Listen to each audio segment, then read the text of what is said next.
هي تان الاكس، تان الاكس. والفترة عندي من باي على 4 على 0. تمام.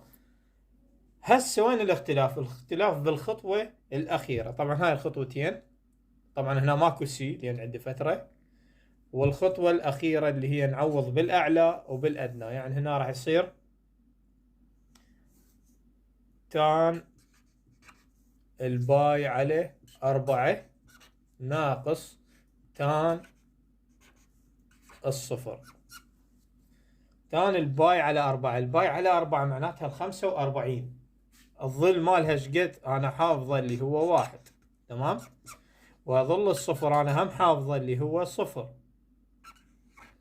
تمام. فراح يطلع لي الناتج 1.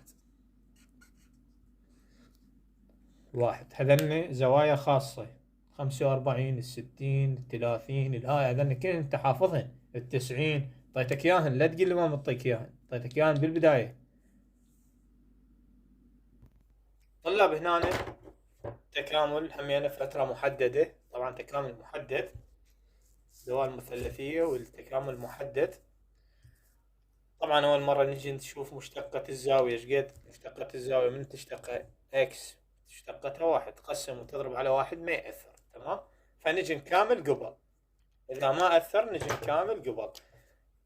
وأنا حافظ هاي الدالة، استوى أعطيتكم إياهن. الدالة اللي هي سيكن إكس تان الإكس راح شخل بمكانها سيكن إكس تان الإكس، راح تكون عندي سيكن إكس.